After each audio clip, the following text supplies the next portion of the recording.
An arrogant patient slapped a nurse for injecting him and took her to court. But what the judge said silenced the entire courtroom. The day was just getting started when Clara resumed her shift that Monday morning. Little did she know of the danger awaiting her. She was just putting on her nurse tag when the emergency bell went off, a sharp, urgent sound that sliced through the routine hum of the ward. A man in his 50s was being rushed in, not in an ambulance, but his own vehicle. Word traveled quickly. Possible hypertensive crisis. Private arrival. VIP behavior suspected. Outside, a glossy black luxury car screeched to a halt in front of the emergency entrance. Its polished surface reflected the rising sun like a mirror. The passenger door flew open. Out stepped Gregory Harrows. He didn't walk so much as he marched chin high, chest puffed, eyes hidden behind expensive mirrored sunglasses. Gregory Harrows wasn't just a businessman. He was a walking storm of entitlement, CEO of a tech conglomerate, and a man long accustomed to obedience, not advice. His presence drew glances, not admiration, just tension. He strutted straight past the receptionist and into the emergency room, waving aside patients and muttering about third-world inefficiency.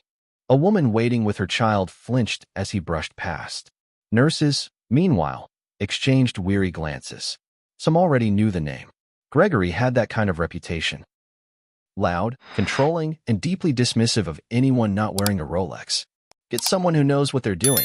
He barked toward no one in particular. This is a joke. Nurse Clara James was reviewing a patient file when her name was called over the intercom. Nurse Clara to room B4. Immediate patient care. She closed the chart, straightened her posture, and made her way through the crowded hallway. Her pace was calm, practiced. She'd seen emergencies, trauma, even violence. But nothing prepared her for the lesson this particular man was about to deliver. She stepped into room B4 to find Gregory pacing like a lion in a cage, one hand pressed theatrically to his chest, the other texting furiously. "I'm in the ER now." "No, they're slower than dial-up," he said into the phone. When he saw Clara, he gave her a once-over and scoffed. "You're the nurse." "Yes, Mr. Harrows," she replied professionally. "Let's get you seated so we can take your vitals." He collapsed onto the hospital bed with a groan as if doing the world a favor. Clara gently began the examination, blood pressure, pulse, oxygen levels. All while he grumbled about delays and threatened to bring the board down on this circus. She ignored the theatrics. Her tone remained steady, her hands sure. The numbers didn't lie. Gregory's blood pressure was dangerously high. The physician had ordered an immediate anti-hypertensive injection to stabilize him. "I'll be administering a quick intramuscular injection to lower your blood pressure," Clara explained calmly, prepping the syringe. Gregory sneered. "You people love sticking people, don't you? What are you, fresh out of nursing school?" Clara gave no reply. She rolled up his sleeve, cleaned the injection site, and positioned the needle. "Do not touch me," he warned. "I need to." Before she could finish, she gently gave the injection. It was over in seconds. An act of care, precise and necessary. But the response was instant and violent. Gregory's hand flew through the air with shocking speed and force. His open palm struck her face hard, the sound of it cracking through the sterile room like a thunderclap. The syringe clattered to the floor. Clara stumbled backward, her cheek reddening, her breath caught in her throat. "You arrogant little brat," he shouted. "How dare you put a needle in me without permission?" Outside the room, heads turned. Two orderlies rushed in. Clara, stunned, didn't move at first. Her hand slowly rose to her face, her breath shallow. Security arrived within seconds. Gregory, now red-faced and unapologetic, pointed at Clara. "She assaulted me. I told her not to inject me." The guards formed a protective half-circle around Clara, while a supervisor joined the scene. Clara, ever composed, managed only a whisper. "Check the order. It was prescribed. I did everything by the book." Gregory stormed out of the room, still fuming. "You'll all regret this," he snarled as he was escorted to another room under watch. "I'll sue this entire institution. That woman is finished." In the break room, Clara sat in silence. She didn't cry. Not then. But her cheek throbbed and her heart raced. Staff moved around her like whispers in a quiet storm. Someone handed her ice.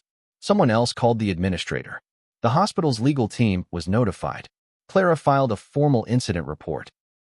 Witnesses were already preparing statements. Still, the shock of the moment lingered in her chest like a bruise that hadn't yet formed. The slap was more than physical. It carried years of disregard women like her endured in silence. He hadn't just hit her, he'd tried to humiliate her. And yet, she had done her job. Perfectly.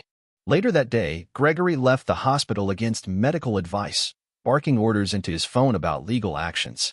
The incident hadn't made it to the media yet. But it would. Because he wasn't done. And neither was Clara. What Gregory Harrows didn't know, what his arrogance blinded him from seeing, was that the needle didn't just carry medicine. It sparked a chain of events that would lead him straight to a courtroom. And there, for the first time in a long time, he wouldn't be in control.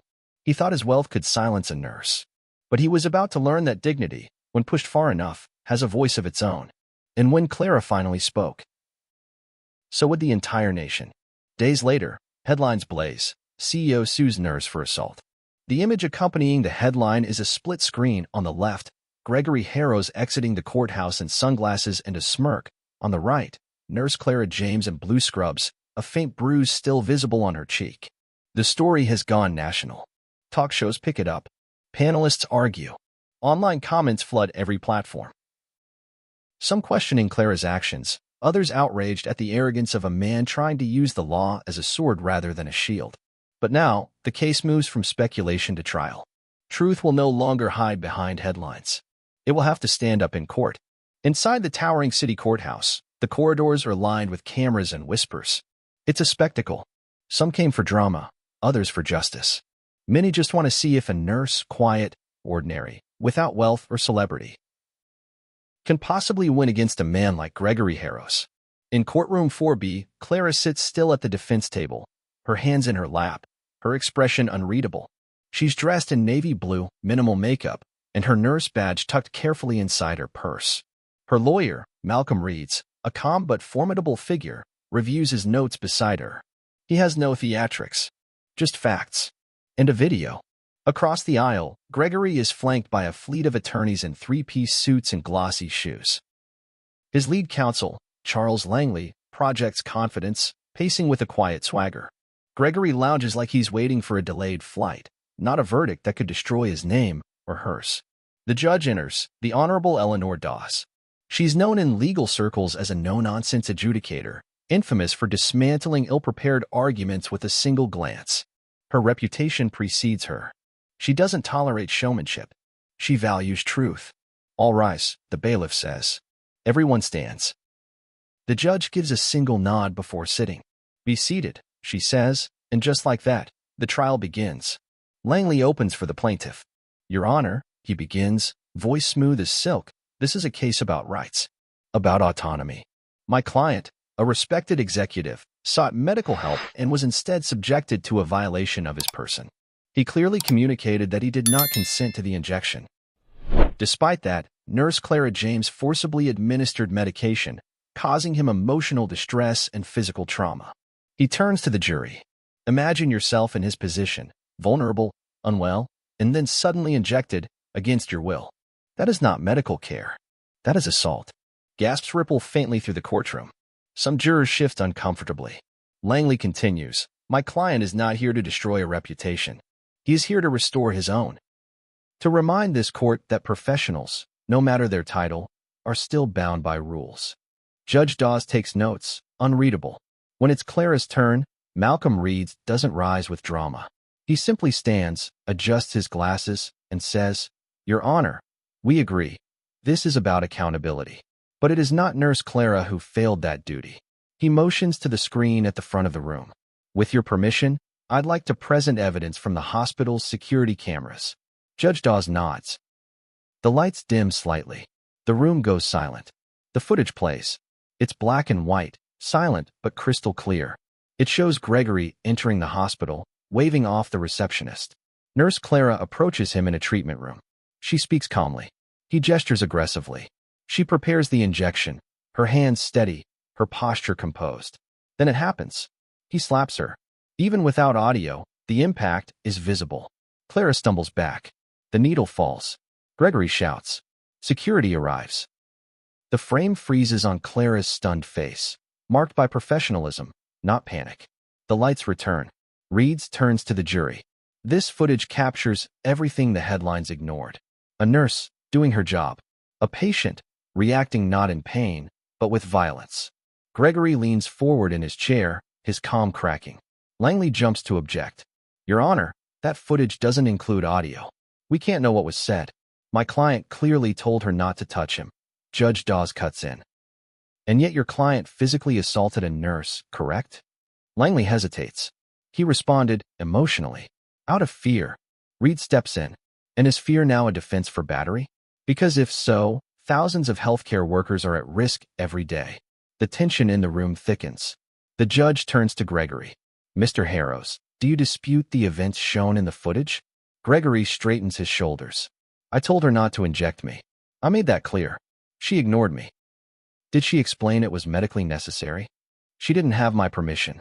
And so you slapped her. A pause. Then, I reacted. People react. Do you regret that reaction? Gregory looks briefly toward the jury, then shrugs. Not really. She had no right. The room seems to inhale all at once. That answer lands like a stone. Clara is called to the stand. She walks slowly, places a hand on the Bible, and takes her oath. Her voice is soft, but clear. I followed orders given by the attending physician. I explained the procedure. I gave him a chance to ask questions. When I administered the injection, it was within full legal and medical protocol. And the slap? Reed asks gently. She hesitates. Her eyes glisten. It was the first time I've been hit by a patient. It wasn't just pain. It was humiliation. Why didn't you retaliate? Because I'm a nurse, she says simply. We're trained to protect our patients. Even when they don't protect us. A long pause fills the courtroom. Then Judge Dawes speaks. She looks up from her notes, directly at Gregory. I have presided over assault cases for 12 years. I've seen victims. Real ones. Mr. Harrows, you are not among them. She shifts her gaze to the jury. She leans slightly forward now from her high-backed chair, elbows resting on the heavy oak bench, eyes narrowed at the screen that had just flickered to black. The final frame was still burned into every witness's mind. Nurse Clara James, stunned, standing with one hand to her cheek, the syringe clattering to the floor. No sound was needed. The slap had spoken for itself. Clara sat motionless at the defense table, hands folded tightly. Her eyes were fixed on a single point on the wall, anywhere but at Gregory Harrows. Beside her, Malcolm Reed exhaled softly, but said nothing. Gregory sat across the aisle, his once confident posture now stiff, jaw clenched just a little tighter. His attorneys flanked him like statues, waiting, hoping that the silence meant something other than what they feared. That maybe, somehow, the judge was weighing things in their favor. But she wasn't. Judge Dawes finally looked up. Her eyes were sharp, cold, surgical. She picked up her gavel, did not strike it, only held it. Then she spoke. Before I make my ruling, she began, voice low and deliberate, I want to address what I have just seen. Her tone was calm, but each word landed like a drop of acid, slow, precise, and burning with purpose. This courtroom, she said, is not a stage for performance. It is not a playground for power. And it is certainly not a place where truth is bent for the comfort of the privileged. She paused, letting her words sink in. The footage we have just reviewed, she continued, speaks louder than any testimony given. It captures, in stark clarity, the exact moment Mr. Harrows struck a medical professional for doing her job. It shows a nurse carrying out her duty with composure. It shows a patient responding with violence. And it shows, unmistakably, who the aggressor was. A ripple passed through the courtroom, a collective tightening of chests, a drawing in of breath. Reporters' fingers flew across keyboards. Courtroom sketch artists froze their pencils mid-air. Even the bailiff stood a little straighter. Judge Dawes leaned further forward, her gaze now fixed, unblinking on Gregory Harrows. This court, she said, will not entertain the weaponization of privilege. The words landed like a thunderclap. You, Mr. Harrows, are not a victim. You are a man accustomed to using your wealth and influence to bend situations to your will. But this time, you crossed a line. You assaulted a nurse. One of the very people this country leans on in its darkest moments. And when confronted with the consequences of your own actions, you chose not humility, not accountability, but litigation. Gregory's face twitched. The smirk he'd worn through most of the trial, arrogant, amused, untouchable, was gone.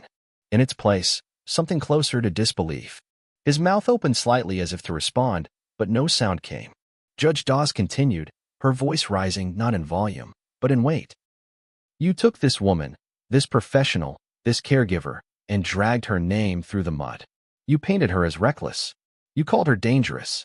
And you did all of it not because you were harmed, but because you were embarrassed, because you were told no. The courtroom was still, but it pulsed with emotion. Gasps had rippled across the gallery when the video played. Yes, but this was different. This was judgment, real and raw, wrapped in robes and spoken from the highest seat in the room. Judge Dawes turned her attention briefly to Clara. Her gaze softened, just a hair. "Nurse James," she said, "you demonstrated something few people in this courtroom could match. Restraint under pressure, professionalism in the face of humiliation, and an unwavering commitment to your duty. You are what the word essential truly means." Clara swallowed. Her hands were still clasped tightly in her lap, knuckles white. Then the judge looked back at Gregory, her gaze sharpening again. "Mr. Harrows, let me be clear. This courtroom is not your boardroom. This legal system is not one of your acquisitions. And justice is not for sale." Each sentence hit harder than the last. Reporters could hardly keep up. The courtroom gallery was riveted, breathless. The shift was visible in the air, something tectonic and final. The trial wasn't just turning. It had turned. Gregory tried to speak, tried to reclaim some part of the room he once commanded, but his own attorney put a hand on his arm, subtly shaking his head. It was too late. Judge Dawes set down her gavel, still unstruck. It wasn't needed. Her words were the verdict before the verdict. This nation is built on the shoulders of ordinary people who do extraordinary work under extraordinary pressure. Nurses like Ms. James are the quiet heroes who hold the line when everyone else runs. She drew in a breath, steady and composed. What I witnessed on that screen wasn't just a slap. It was a metaphor for every time someone in power has mistaken authority for immunity. It was a reminder that no one, no matter how wealthy, how connected, or how entitled, is above accountability. The silence in the courtroom was deafening. Even the reporters had stopped typing for a moment. People sat forward, barely breathing, like watching the climax of a film. But this wasn't fiction. It was real, and the stage was Gregory's, but only so it could be taken from him. Judge Dawes tapped the gavel once, not loud, but final. "I will be issuing my formal ruling momentarily," she said, her tone settling like dust after a storm. "But let the record reflect. This court recognizes the truth for what it is, not what it's dressed up to be." With that, she stood. "Court will reconvene in 10 minutes. She stepped down from the bench and exited through the side door, her black robes trailing behind her. The room erupted, not in cheers, not yet, but in sound. Reporters bolted for the hallway. Attendees whispered in stunned awe. Some clapped, softly, before stopping themselves. At the defense table, Clara sat unmoving. Her face remained calm, but inside her chest, her heart beat like a war drum. Not with fear. With relief. With vindication.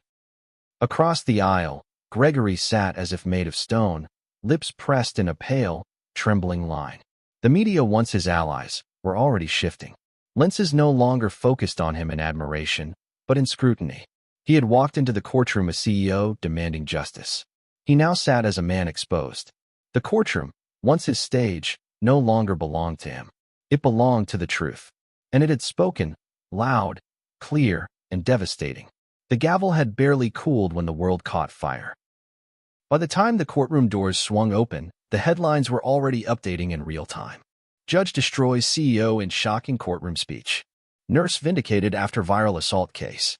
The clip of Judge Eleanor Dawes calling out Gregory Harrows for the weaponization of privilege had already been viewed over 1 million times on Twitter, TikTok, YouTube, even international news feeds. But it wasn't just the judge's words that resonated. It was the image burned into the public's consciousness, a composed, soft-spoken nurse standing quietly as the powerful man who struck her had his ego, in case, torn apart in front of a national audience. And then, almost overnight, Clara James became a symbol. The hashtags came first. Hashtag justice for Clara, hashtag respect nurses, hashtag hands off healthcare within hours. They were trending globally. Nurses across the country began posting their own stories, moments of verbal abuse, intimidation, mistreatment. Some with photos of bruises. Others with tearful selfies after double shifts. One tweet read, "We've all been Clara. But now Clara's been heard." Clara herself didn't know any of it at first. When she left the courtroom, she just wanted to go home. She wasn't thinking about fame or history or viral hashtags. She wanted to take off her shoes, sit in her quiet apartment, and remember how to breathe again. But the world wouldn't let her disappear. The following morning, her phone buzzed with dozens of missed calls. News networks, radio stations, health podcasts, morning shows. Her hospital inbox overflowed with messages, some from complete strangers, others from doctors, nurses, orderlies, EMTs, people she'd never met but who thanked her for standing firm.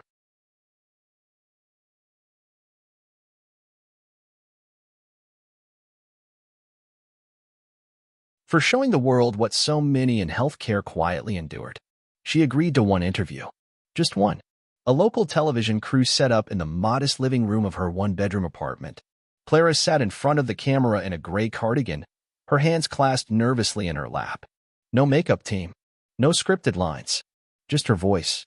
"I didn't think it would matter," she said softly. "At first, I just thought I'd report it, and it would disappear. I've seen that happen before. But when I sat in that courtroom and realized someone believed me, when that judge looked him in the eye and said, 'No more,' I knew this wasn't just about me anymore." She blinked back tears. "I didn't want fame. I just wanted to be heard." That clip was replayed on every major network. CNN, NBC, even international coverage from the BBC and Al Jazeera. Editorials called her the face of silent resilience. Health advocacy groups posted her quotes on banners. One magazine called her the Rosa Parks of the nurses' station. Meanwhile, on the other side of the story, Gregory Harrows watched it all collapse. His PR team tried damage control. They released a vague, half-hearted apology. It didn't work. Sponsors pulled out of partnerships with his tech firm. A leading VC fund withdrew a multi-million-dollar investment. Harrows' innovation stock dropped 17% in 2 days. And then came the protest. Hundreds of nurses and healthcare professionals gathered outside his corporate headquarters in Midtown Manhattan. They wore scrubs, held signs that read, "We heal. Don't hurt us," and "If Clara can stand, so can we." Footage of the protest played on every screen inside Gregory's office building. Employees watched from windows. Some joined the march on their lunch breaks. Inside, Gregory sat at his desk, scrolling endlessly through his phone. His name, once associated with innovation, was now tied to shame. The clip of the judge calling him out had been edited into memes, voiceovers, and parodies. Even late-night comedians took jabs. But this wasn't just about public image anymore. It was about a shift. For the first time in a long time, a nurse had stood up in a system that too often silences them, and the system had listened. Letters flooded Clara's mailbox. A group of third graders from Ohio sent her a handmade card. "Thank you for being brave. Our teacher says heroes wear scrubs." An elderly woman from Wisconsin wrote, "I saw myself in you, dear. Years ago, I was slapped too, but I never told anyone. Thank you for telling the world for people like me." She cried when she read that one. She cried a lot that week, not from fear, but from the overwhelming realization that her private moment of humiliation had become something much larger. A turning point. She hadn't asked for this spotlight. But now that it found her, she used it not to shine, but to illuminate others. "I'm not special," she said in a later interview. "There are thousands of nurses like me. We carry people's pain every day. We stay late. We clean wounds. We hold hands when no one else will. We're not asking for applause. Just respect." And with that, the world nodded in agreement. Because this wasn't about one courtroom. This was about every waiting room, every night shift, every time someone said, "It's just a nurse." Not anymore. Clara James changed that. And the world, watching, listening, finally hearing, stood with her. Weeks later, Gregory Harrows sat in an unfamiliar kind of silence. Not the polished hush of a boardroom. Not the expectant pause of a press conference. This silence was heavier, more personal. He sat alone in front of the board of professional ethics, no camera crews, no lawyers shielding him. Just questions, sharp, clear, and pointed. "Do you understand the implications of your actions, Mr. Harrows?" He swallowed. The man who once commanded mergers with the flick of a pen now struggled to answer. Not because he didn't have words, Gregory Harrows always had words, but because they no longer held power. Not here. Not after everything. Across the city, applause thundered in a very different room. Clara James stood on a modest stage at the National Nurses Association conference. Her name called out to a standing ovation. Flashbulbs popped as she accepted a crystal plaque etched with the words, "For courage and care, Clara James." The same hospital that once buzzed with rumors and doubt now filled its halls with pride. Her colleagues, once cautious, now beamed when they passed her in the corridors. Patients asked for her by name. What had once been scandal had become honor. And Gregory watched it all. From the solitude of his mansion, he sat in a leather chair that felt colder than he remembered. The TV screen glowed in the dim room. He watched the courtroom footage again, not to deny what happened, but because he couldn't stop. The moment the slap landed, the stillness of Clara's face, the judge's damning words, over and over, not to refute them, but to feel them. Something inside him, for the first time, cracked. The arrogance that once shielded him like armor had begun to rust. Not from the law, not from public shame, but from the one thing he never expected, reflection. He thought the world would move on. That scandal was temporary. That wealth and time would wash the story away. But Clara's story didn't fade. It spread. Her speech was played in nursing schools. Her name appeared in textbooks next to lessons on patient relations, resilience, and dignity. Podcasts interviewed her about strength under pressure. Hospitals held workshops inspired by her trial, discussions about boundaries, respect, and support for frontline workers. She had become more than a nurse. She had become a symbol. And while Gregory sat alone, rebuilding a reputation that might never recover, Clara quietly built a legacy that would outlive her headlines. Not with loud declarations, but with grace. And in the space where arrogance once lived, Gregory felt something new. Regret. 1 year later, the hospital smelled of fresh coffee and disinfectant, like it always did at the start of a morning shift. The rhythm of beeping monitors, soft footsteps, and distant chatter set the familiar tone of another day in service. But something had changed, subtly, deeply. Clara James walked through the hallway with a calm, steady gait. Not hurried, not hesitant. The same corridor she once moved through with anxious restraint now welcomed her like a home she had earned. Her scrubs were the same shade of navy blue, her name tag clipped in the same spot. But the weight behind her steps had shifted. She was no longer the nurse they whispered about. Now, they nodded when she passed, smiled, greeted her with respect. "Morning, Nurse James," said a middle-aged patient in room 204, seated in a wheelchair by the door. His hands trembled slightly as he raised them in a grateful wave. "Thanks for yesterday." Clara paused, returned his smile, and gently touched his shoulder. "You're doing great. Keep it up." She moved on. Down the corridor, mounted on the cream-colored wall between two nursing stations, hung a plaque. Elegant, brushed steel with a deep blue border. Engraved in bold letters, "To Clara James, for dignity under fire." A symbol of courage, professionalism, and unwavering care. It hadn't always been that way. A year ago, this very hallway had been filled with something else: silence, suspicion, a heavy uncertainty that followed her like a shadow. After Gregory Harrows filed that lawsuit, the hospital had braced for fallout. Some staff doubted her. Others avoided her. It wasn't malice, it was fear. Fear that the power of a name could rewrite the truth. But the truth had stood. The courtroom, the judge, the footage, and Clara, silent, composed, unwavering. She didn't scream or fight. She didn't try to win sympathy. She told the truth, and then she let it speak for itself. That was the moment it all changed. Now, the hospital bore her legacy, not in banners or fame, but in culture. Training sessions referenced her case. Posters in staff rooms reminded workers of their rights, their protections, their worth. Medical students studied her story. Young nurses saw her not just as a colleague, but as a living lesson. At the far end of the ward, Clara spotted someone new. A young woman, barely in her 20s, stood by the supply closet fidgeting with her stethoscope. Her scrubs were crisp, freshly issued, and just slightly too big. She kept adjusting her collar, shifting her weight from one foot to the other. Clara approached. The girl noticed her and immediately straightened up. "Nurse James," she said quickly. I'm sorry. I'm just trying to remember which cart the 4 sets go on." Clara smiled gently, her expression soft and kind. She saw herself in that nervous shuffle, in the too careful hands and uncertain eyes. She had been that nurse once. Before the storm. "You've got this," Clara said, placing a reassuring hand on the young woman's arm. "It's cart 3. But trust me, by next week, you'll know the whole floor like the back of your hand." The young nurse exhaled a laugh. nervous but relieved. "Thank you." Clara nodded and moved on, but her words lingered, echoing down the corridor like a blessing. Outside, the rain began to fall, lightly, steadily. Through the wide hospital windows, the droplets ran in silver lines down the glass, softening the world beyond. Cars moved slowly through the slick parking lot. A nurse held an umbrella over an elderly patient being wheeled out. Somewhere, a newborn cried. Life, in all its noise and beauty, went on. But for Clara, there were moments.